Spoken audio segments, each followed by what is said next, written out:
perenungan dan firman adalah bukti hati yang ingin diajar. Pertanyaan saya, apakah saudara suka merenungkan firman? Saya tidak tanya apakah saudara suka baca firman. Saya nggak pernah tanya apakah saudara suka dengar, suka baca. Tapi apakah kita merenungkan firman?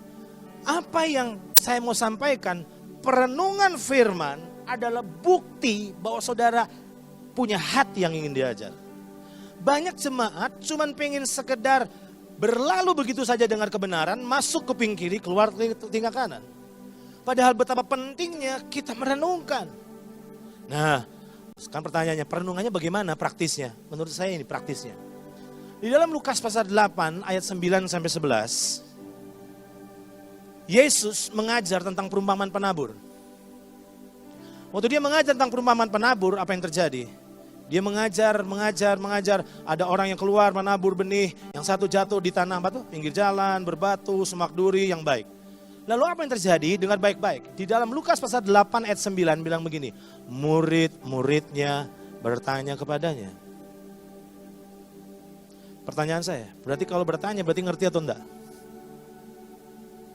Saya ulang. Kalau misalnya murid-muridnya bertanya, berarti kira-kira mereka ngerti enggak? Enggak. Dia tanya, perhatikan. Murid-muridnya bertanya kepadanya apa maksud perumpamaan itu. Lalu Yesus menjawab. Apa yang membuat kita belum mengalami Roh Kudus sebagai pengajar pribadi kita? Karena saudara tidak pernah tanya. Banyaklah bertanya. Kerjaan kita selalu tanya ke orang, tapi kita nggak pernah tanya ke Tuhan. Ayat ini bilang, lalu Yesus menjawab. Perhatikan, ini provokatif menurut saya kalimatnya. Perhatikan baik-baik. Kepadamu diberi karunia untuk mengetahui rahasia kerajaan Allah, tetapi kepada orang-orang lain hal itu diberitakan dalam perumpamaan. Saya baca ini saya tersinggung. Saya curiga sama Tuhan, saya bilang gini, Tuhan, pilih kasih banget nih Tuhan ini. Diskriminasi ini. Tuhan bilang kepadamu, aku kasih tahu rahasianya ya, kepada yang lain enggak. Saya bilang ini pilih kasih. Sampai akhirnya Roh Kudus jelaskan. Mereka nggak pernah tanya, nak. Coba kalau mereka tanya, dijawab juga. Murid-muridnya tanya, ya dijawab.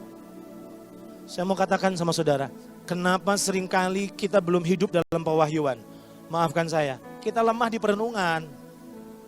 Kita nggak pernah tanya, saudara. Sampai hari ini ada banyak pertanyaan-pertanyaan saya tentang kebenaran sama Tuhan. Ada yang sudah dijawab, ada yang belum. Saya mau bilang sama saudara, saya tidak pernah ketemu sama pengajar yang paling keren selain Roh Kudus.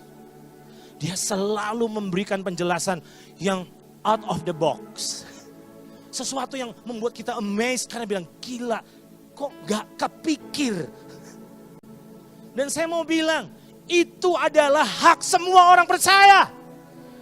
Jadi jangan bilang, wah itu kan cuma hamba-hamba Tuhan. Saya mau bilang, saudara juga hamba Tuhan, emang hamba setan?